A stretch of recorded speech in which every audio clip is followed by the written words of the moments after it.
Bonjour, ici Coach Sonia, la motivatrice des masses, une femme ordinaire qui a choisi l'extraordinaire de Dieu. Comment vas-tu?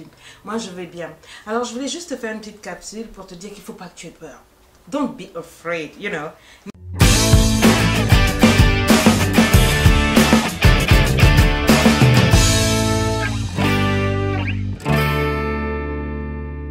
Bonjour, ici Coach Sonia. Je suis contente de te retrouver avec cette capsule d'épanouissement où je voudrais te parler de femmes d'enfer ou femmes d'affaires. Oh oui, on dit Coach Sonia, elle a toujours des mots tonitruants. Eh bien non, c'est pas moi qui ai créé. Tout simplement que je suis arrivée au point où je suis en fait fed up, comme on dit, fatiguée de voir les femmes africaines, les femmes européennes, certaines personnes mal entreprendre et mal comprendre la parole de Dieu. Il y a un homme qui disait la femme sage bâtit son foyer, ça veut dire qu'elle a sa place à la maison. I say yes, bravo, tout à fait d'accord avec toi. Sauf que la maison dont tu parles, c'est pas forcément la bâtisse que toi tu as eue en tant qu'homme. La Bible dit que la femme sage bâtit sa maison. J'aimerais t'informer que la femme célibataire est aussi une femme. Et donc elle a une maison à bâtir. La maison que l'on bâtit, c'est pas comme vous pensez le foyer. Il n'y a pas que ça dans la vie. Il n'y a pas que l'aspect émotion pour une femme. Il n'y a pas que l'aspect marital qui fait une femme. Il y a l'aspect sociétal aussi. Elle vit en société. Elle est un être humain. Quand Dieu dit que la femme sage bâtit sa maison, c'est-à-dire qu'elle bâtit sa vie. Elle bâtit sa vie comment? Parce qu'elle entreprend. Parce qu'elle ne passe pas sa vie à attendre un sauveur en un homme. Elle n'attend pas que toute sa vie se bâtisse autour de la carte bleue de quelqu'un. La Bible dit que le précieux trésor d'un homme, c'est quoi? C'est l'activité. Une femme doit travailler. Une femme doit exercer certaines choses de ses petits doigts. Travailler dans la maison, travailler une fois qu'elle est mariée. Même quand elle n'est pas mariée, travailler. Ça veut dire qu'une femme, dès le moment où elle a écrit c'est son gender, c'est son acte de naissance, qu'elle est de sexe féminin, elle doit bâtir sa maison. Sa maison, c'est quoi? La Bible, quand vous fouillez dans la Bible, on parle souvent d'un homme acquiert un champ. Un champ, c'est quoi? C'est le dur labeur. C'est le dur labeur d'une personne. Donc la femme doit travailler. Si l'activité est le précieux trésor d'un homme, alors l'activité pour une femme est un précieux trésor. C'est un précieux trésor. Et c'est une malédiction aux yeux de Dieu que d'être oisif. C'est une malédiction aux yeux de Dieu que d'avoir un cerveau, d'avoir 10 doigts, que Dieu t'ait donné des dons, des talents et des compétences et que tu sois pas capable de les mettre en exergue pour faire avancer aussi bien ta génération, pour te faire avancer toi-même.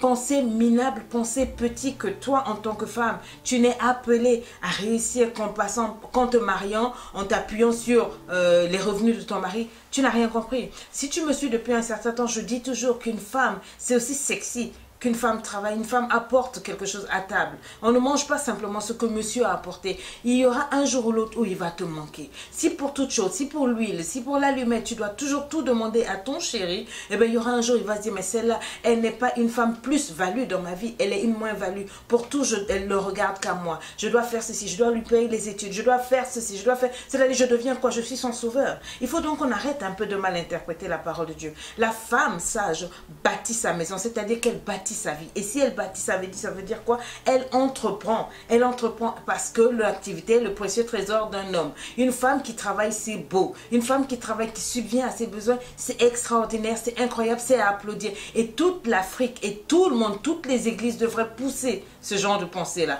Pousser les femmes à repartir à l'école. Pousser les femmes à entreprendre, à réétudier. Je suis repartie à l'école à l'âge de 40 ans. Je n'ai pas honte de le dire. Au contraire, c'est une fierté pour moi. Ce jour, quand je recevais mon master devant mes enfants, je sentais la petite étincelle qui était en train de naître dans les yeux de mes filles. Quand elles étaient en train de comprendre la vision que j'étais en train de lui donner. Parce que la Bible dit que très tôt, tu montres à l'enfant le chemin qu'il doit suivre, le chemin qu'il doit prendre. Et mes enfants, je leur montrais que tu es une fille. Tu ne peux pas te battre, te baser sur ton cookies, sur ton pour te faire toute une carrière, sur ton non, tu es comme un homme, tu as un cerveau, tu peux réfléchir, tu as des dons, tu as des talents. Quand Dieu te tissait dans mon ventre, il te donnait des capacités.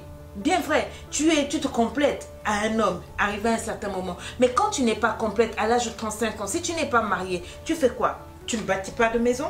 Si je comprends un peu ce que vous êtes en train de dire, non. Il faut changer de vision, il faut changer de mentalité. Et c'est pour ça que j'ai vraiment eu à cœur de faire ce cours-là. Parce que beaucoup de femmes m'ont écrit pour me dire, mais comment est-ce que tu as réussi à plus de 40 ans à maîtriser un peu l'Internet business?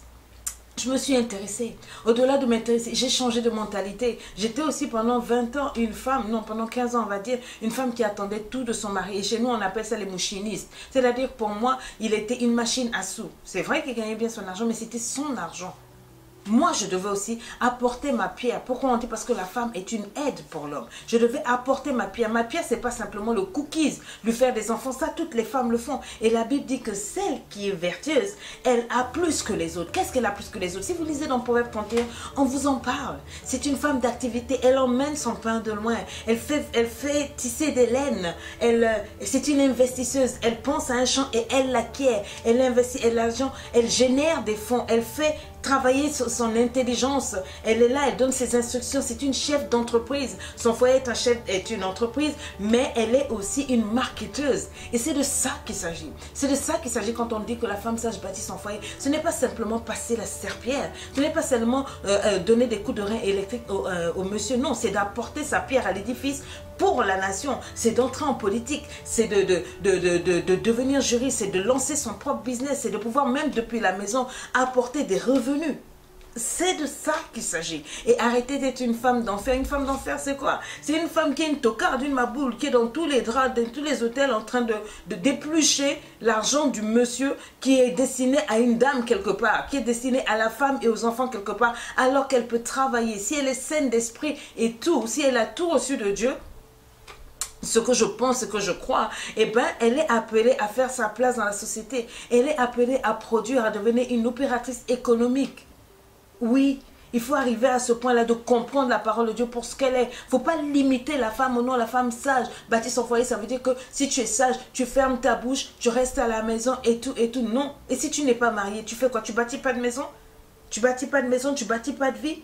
Donc la maison dont Dieu parle, c'est-à-dire c'est cet abri-là pour elle. C'est cet abri-là pour son âme, cet abri-là pour son corps. Elle doit travailler pour elle. Elle doit travailler pour aider ses parents. Elle doit travailler pour aider le mari. Elle doit travailler. Et pour travailler, c'est quoi? Il faut ouvrir. Il faut ouvrir sa mentalité, ouvrir sa pensée. Il faut sortir des sentiers battus. Je suis en train d'emmener un nouveau concept qu'on appelle touchdown. Le 23 décembre, vous en entendrez parler. Il s'agit de renouveler la mentalité. Il s'agit de changer sa façon de voir. La Bible dit soyez renouvelés. Ça ne sert pas de lire la parole de Dieu si vous ne changez pas. Quelqu'un me disait la dernière fois, oui, mais vous savez qu'au temps de Jésus, au temps de la parole de Dieu est toujours d'actualité. Au temps de Jésus, il n'y avait pas de femme pasteur, il n'y avait pas de femme qui prêche, il n'y avait pas de... Au temps de Jésus, il n'y avait pas Facebook, il n'y avait pas de réseaux sociaux, il n'y avait pas WhatsApp. What are you doing over there? Qu'est-ce que tu fais donc là, sur Internet et WhatsApp? Il n'y avait pas ces choses, il n'y avait pas d'avion. Alors pourquoi est-ce que tu montes dans un avion pour voyager? Repars au temps et à l'époque de mon Seigneur Jésus-Christ et à ce moment-là, tu pourras me dire que oui, tu pourras tenir ce discours-là. Mais toi, tu as accepté de changer de mentalité quand ça t'arrange.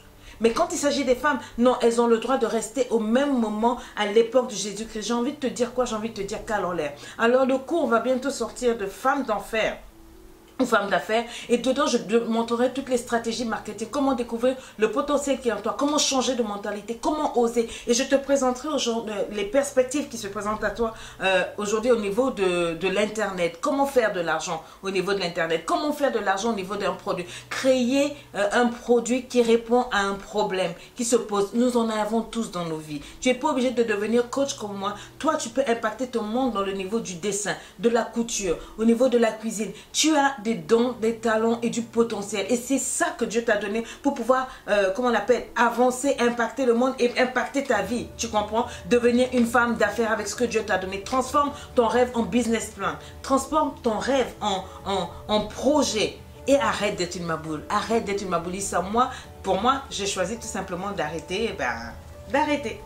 Allez, bisous, à bientôt.